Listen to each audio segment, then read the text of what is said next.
What is up, Edison Duel? This is Dionysus, aka Young Puds, coming at you guys on this wonderful Wednesday with some more shameless hype beast gigavice content. So yesterday's video, first of all, I want to thank everyone who watched that video. This is one of the best performing videos I've had in a little bit, and seeing all that is really, really encouraging. I also want to thank everyone who went ahead and subscribed to Mr. Tag. Mr. Tag is putting out really, really good content, and I can only make one video a day. That's all I have time for. So I know you want more Yu-Gi-Oh, and Mr. Tag is going to provide that. So subscribe over there if you haven't already. Anyways, on this video, this user, I dueled Picheo official. I'm sure I butchered that pronunciation. I'm very sorry in advance. Asks, have you already dueled against a frog player? Thoughts about this matchup? Well, I'll give you my thoughts about this matchup, and I will show you that while we have many frog matchups on the channel, I had another one. I actually ran into LA Jesus, who at the time of this duel was rated 1520, so a very, very powerful frog player. And we played out this match. So while he starts off with his moray of greed, let me tell you what I think about the matchup in general with frogs. I think it is extremely, extremely favorable. And this is true against all variants of frogs. I think the Forg deck definitely is the deck that has the best matchup against us, but all frog decks in general were just really, really good against. I've found that frog monarchs and hero frogs, they tend to take a few turns to get going. And when that happens, when a deck is really taking its time, that just means that we have more time to find our combo pieces. Additionally, they're not playing a lot of back row, so they're not really having good ways to interact with our combo. And they're also pretty prone to leaving either monarchs on the field, which we can armory arm combo against, or something like this here, where they have like a dupe lock, but they've left the substitute up. They even have a dupe frog in attack. This kind of thing, while most other decks would be shut out against, this is an opportunity for us to go ahead and win. Unfortunately, in this game, we did open a little subpar, and we're not going to be able to capitalize on that opportunity. I'm just going to go ahead and hit an armory here, try and hit a good mill. We don't, we just hit the true nade. So I'll just pick up a supervise, set the rest of my back row, and pass the turn. We have Mirror Force, which could help us live. We have Judgment, which is going to be really key. And then we do have a Raigeki Break as well. Perhaps we can discard the Gigaplant, get something going with that. Instead, our opponent is just going to play pretty conservatively here. He's going to just go for Unifrog and try and swing over our field. We are going to be forced to Mirror Force that Unifrog, and then he is going to go ahead and tag one dupe out for a second dupe, discard a Swap Frog to summon Fishborg, tribute the Fishborg to cycle through a Death Frog, and then finally a Flip Flop Frog. And that is going to get his Pot of Avarice live. So he's going to be drawing several more cards here. Certainly, we don't have interaction. I could Solemn Judgment this, but that feels really, really subpar. Pretty weak. He's now going to Moray of Greed, getting 3 more cards, finding that third dupe, and then 2 Reckless Greed. That is going to be enough for us to go ahead and scoop after we find a bad draw. So we side in our DD Crow, and we are now going to go into game number 2. This is a fantastic opening here. We have Hidden Armory and Fertilizer again, and this time we have the Lone Fire to combo with it. So we're just going to put a Titanial up on the field. Titanial is another thing that I think makes us really, really favored. The frog decks, they just have a lot of trouble dealing with this. Borg, again, has the best way of dealing with it. They can just make Colossal Fighter and then crash, and that is pretty effective. But that's also very fragile, very easy to stop. Raigeki Break stops that, Mirror Force stops that, even Book of Moon, will temporarily shut that down. So we do have lots of options. The Frog Monarch decks, the Frog Hero decks, they really, really struggle against Titanial. And then against heroes, they have Absolute Zero, but Black Brute Drago is really, really relevant there. So our opponent has opened it's his turn to open a pretty mediocre hand. So we are just going to go ahead and Fertilizer for Lone Fire and go ahead and get Gigaplant. We will go ahead and use the Hidden Armory to find our Supervise, equip the Supervise to Gigaplant, summon out a Lone Fire Blossom, And then we are going to Lone Fire Blossom for Copy Plant, and then make Power Tool Dragon. Supervise is going to bring back the Gigaplant. Power Tool Dragon is going to activate, and we are going to reveal 1, 2, 3 cards. 66% rounds up into 100%. So we will go ahead and get the Supervise. We're going to bring back another Copy Plant and go for another Power Tool Dragon. I'm just trying to go really, really wide here. Get a nice kill, and I'm assuming he does have Gores. So I'm thinking, okay, well, we'll just go as wide as possible, and then that should let us play around the Gores. So we do miss, we do hit the mark of the rose, but that's totally fine. We're putting out a lot of damage here. Then here he's actually going to drop the Gores after the first Power Tool attack, I guess just wanting to preserve his life points as best as possible. So we'll clear the Gores and then hit him for another 2300. And then pass it back to him. Here he has the 2 Raigeki Breaks and the Torrential Tribute. I think because he has the Torrential, that's why he wasn't really concerned about having a token survive. And now we are just going to go ahead and fire both of our Power Tool Dragons. Actually, yeah, we only have enough equips in deck to just do it the one time. And we are going to get another Mark of the Rose. That is not particularly useful. We're going to swing in for 2300, and that is going to be GG. No reason to play into a Torrential at all there. So now it is time for game number 3. You know, I'll be honest, a little unexciting. First 2 games there, kind of just a bit of bricks. But look at this. We both are opening playable. He's getting off to the races with that Moray of Greed. He has Dandy, he has Fishborg, he has Swap Frog, he has Salvage. So he's going to be able to find everything that he needs to get really far ahead. So he's going to go ahead and salvage to get the Substitute access. He's going to return Swap Frog to his hand to get the Fishborg back into the graveyard, sending another Substitute. Now he has the Dandelion as well. And here I do decide to hold the Crow. He's going first, and I think it's going to be much more impactful to hit a Pot of Avarice with the Crow as opposed to the Fishborg. And indeed, I am right. You know, this hand is not something that can like super easily break a dupe lock. So I'd rather get the most value that I can out of the Crow.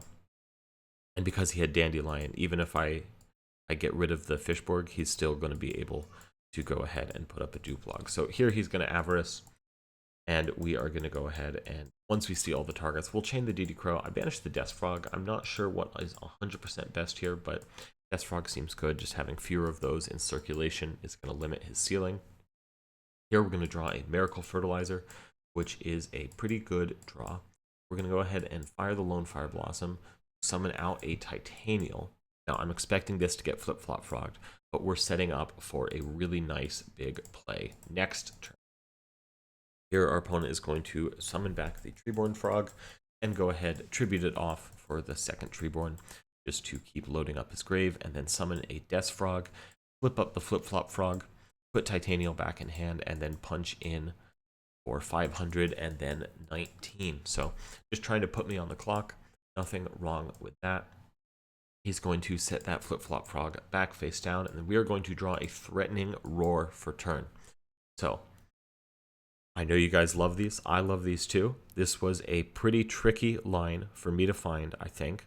But there is a line for you to win the game on this turn. Go ahead, take the time, see if you can find that line, and give you a few seconds. 3, 2, 1, things to think about. That's a 1900 attack monster. Maybe we could Colossal Armory Arm with something like that. Substitute and Dupe Frog are on the field together, so if we could clear one and get the other one into attack position, that's something that might work. But we have pretty limited resources. We don't have a hidden armory or anything like that.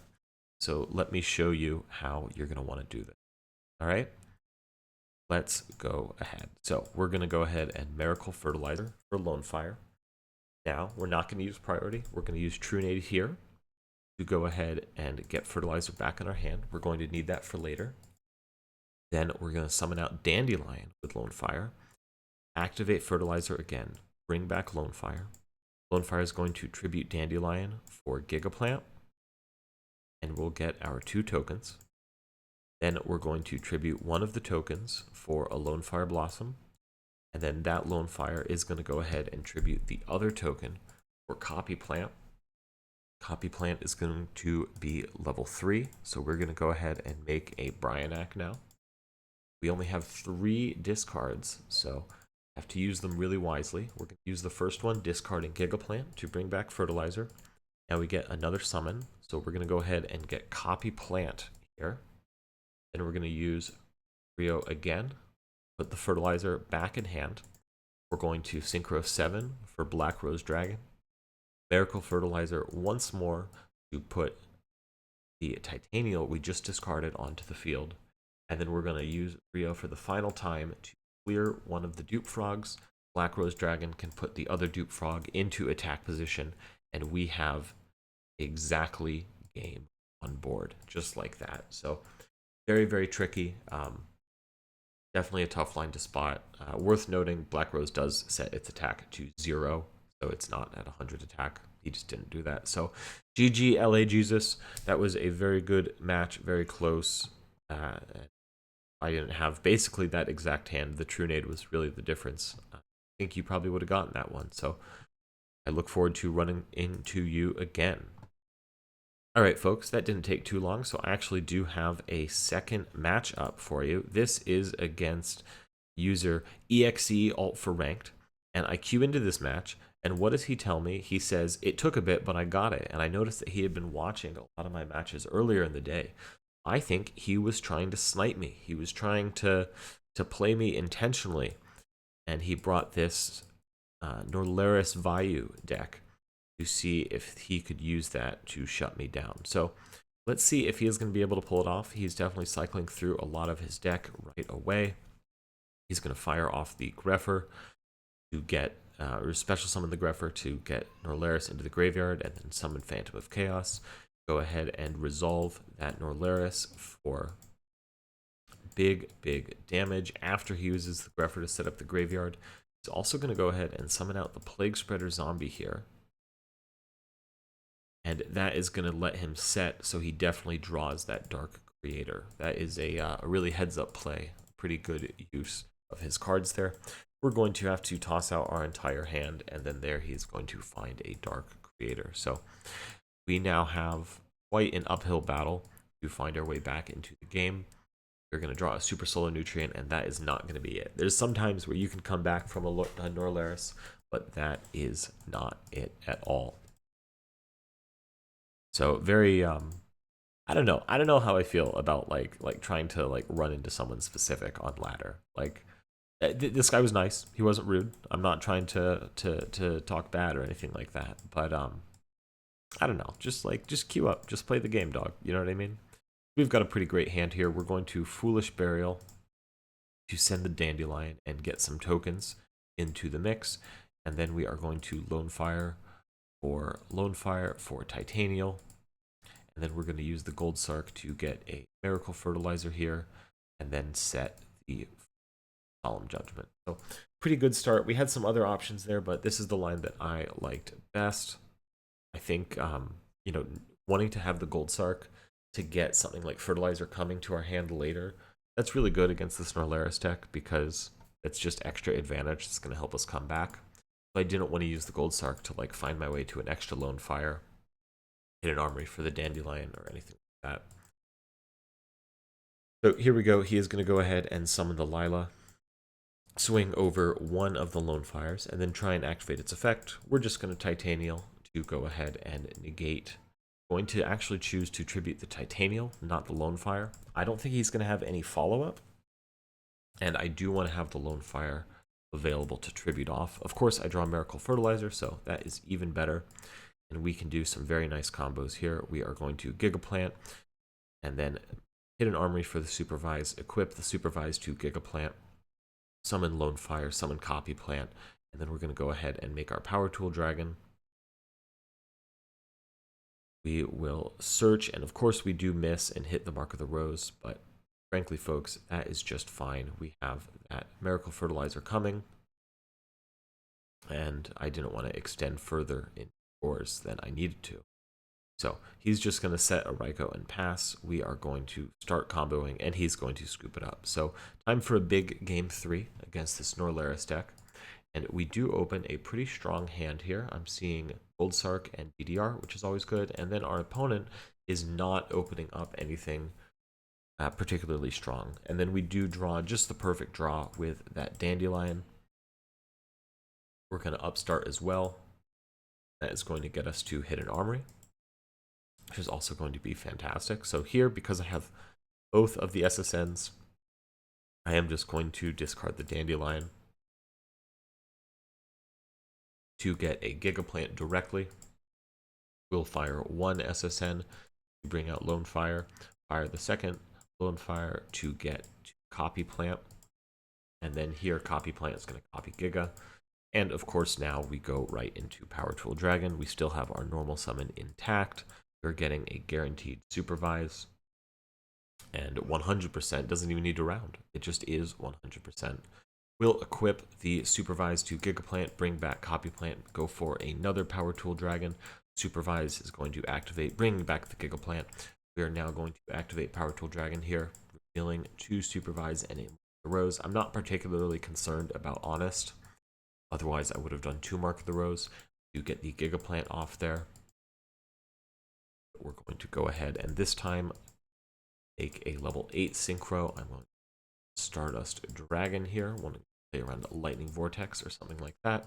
But it's not really going to be necessary. We're just going to bring back the Gigaplant and then go for Titanial. And at that point, our opponent will concede. And, you know, that's what happens. If you want to play against me, you try and make it happen, it'll happen, and then I'll just win. I'll just get the combo. So 2 pretty fun matches for you guys today. I hope you guys enjoyed them. We have something very, very exciting coming up probably tomorrow or Friday, so look out for that. Otherwise, I hope you guys have a great day, and I'll see you tomorrow with some more shameless Hypebeast Gigavice.